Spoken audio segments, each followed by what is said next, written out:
हरियाणा के ऊर्जा परिवहन और श्रम मंत्री अनिल विज ने कहा कि मैंने अंबाला छावनी में कराए गए विकास के मुद्दे पर विधानसभा चुनाव लड़ा और चुनाव प्रचार के दौरान किसी सभा, मीटिंग और भाषण में मैंने कोई राष्ट्रीय या प्रदेश स्तरीय मुद्दा नहीं उठाया और मैंने चुनाव प्रचार में हर जगह विकास की बात कही। साथ ही विज ने कहा कि मैं देखना चाहता था कि मेरी विधानसभा में काम करने की कितनी कद्र है।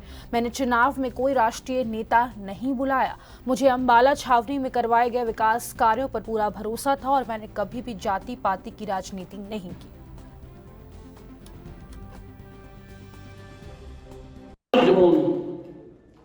अपनी अपनी मेहनत, अपने अपनी प्लानिंग, अपने अपने तरीके से काम करना, अपने अपने तरीके से। तो ये एक्सपेरिमेंट था।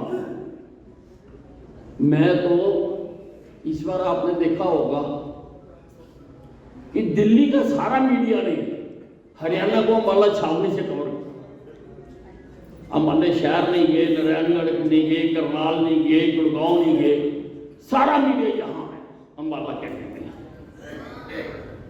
और उनका आते ही पहला प्रश्न ये होता था, मैं तो टी पॉइंट पे बैठा होता था, चुनाव में भी मैंने टी पॉइंट पे रोज हाजिरी दी, तो उनका पहला प्रश्न होता था, सर बाकी सारे लोग सवेरे 6 बजे नहा धो के निकल गए, 11:30 बज रहे हैं, आप बैठे चाय पी रहे हैं यहाँ पे।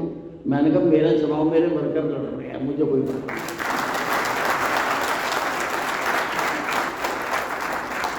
अंबाला छावनी की जनता लड़ रही है, मैं तो आराम से जाता हूं। और दूसरी बात, ये जो बाकी दौड़ रहे हैं ना, ये आज ही दौड़ रहे हैं, मैंने 5 साल दौड़ना, मैं 5 साल दौड़,